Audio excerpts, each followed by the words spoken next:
sports car enthusiasts will welcome back the Alpine brand and its first credible modern era contender, the A110 Coupe. Light, lithe and rather lovely, in many ways it redefines what a £50,000 sports car can be. I wish I'd driven an old A110, but now I've tried this one, I've got some idea of what it might have been like. Agile, eager and uncorrupted by technology.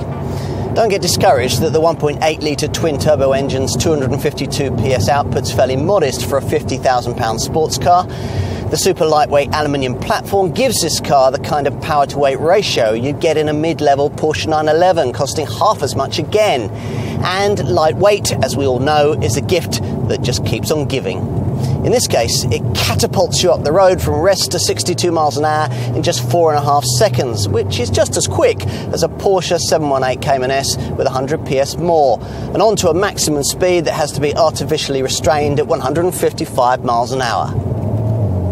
There are 3 driving modes: normal, sport and track, all of which tweak steering, throttle response, the exhaust note and the shift times of the responsive 7-speed DCT paddle shift auto gearbox that you have to have.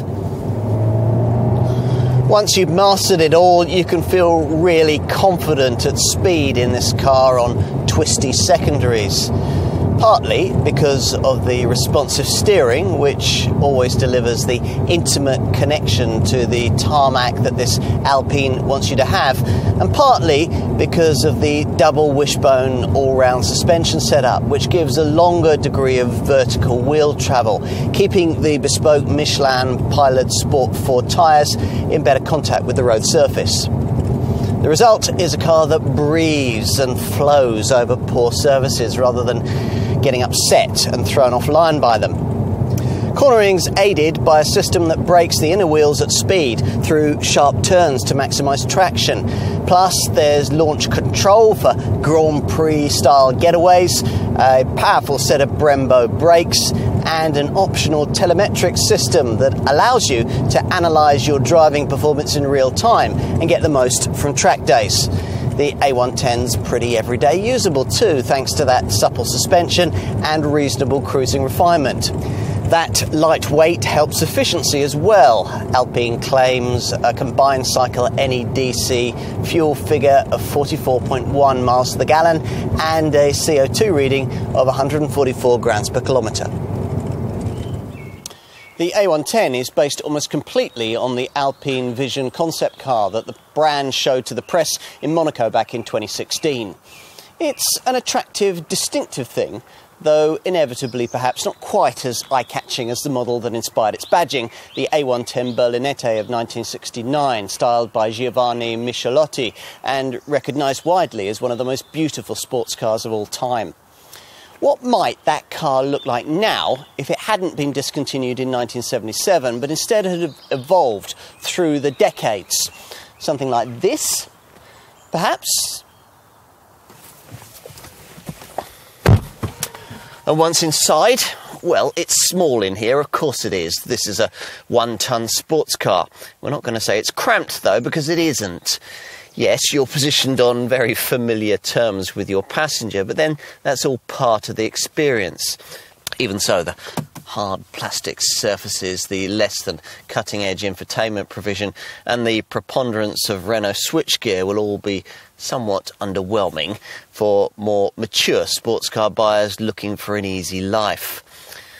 But then that wasn't the kind of customer the Alpine designers were aiming at. The sort of person who'll love an A110 will probably like it precisely because of the race-ready, stripped-out feel.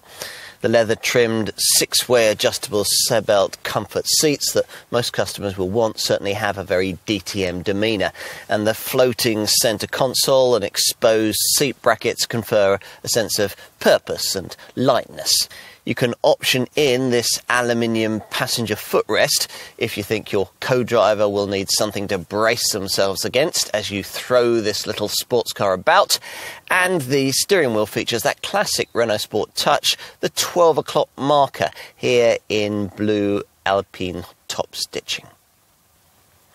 Through that wheel, you view a neat digital instrument cluster that changes its look and layout, depending on the driving mode that you've chosen, adjusted by this big red push button on the steering wheel, with more or less information and driving data being displayed as required.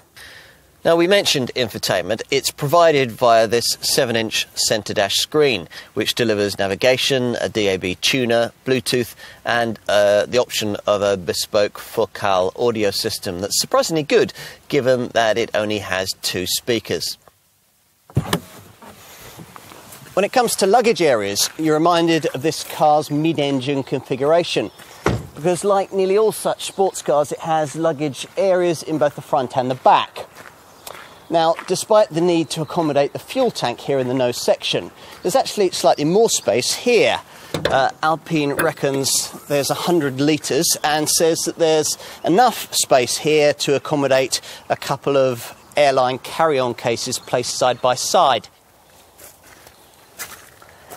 This is what a Lotus Evora could be like, it's what an Alfa 4C ought to be like, and it's what a Porsche 718 Cayman would be like if it let its hair down a bit.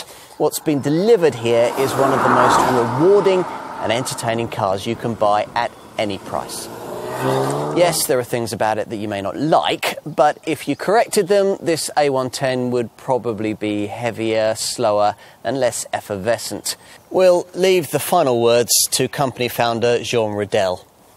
"The most fun I ever had," he once said, "was driving through the Alps in my Renault 4CV, and it was essential for me that my customers should experience this same level of enjoyment in the cars I wanted to build."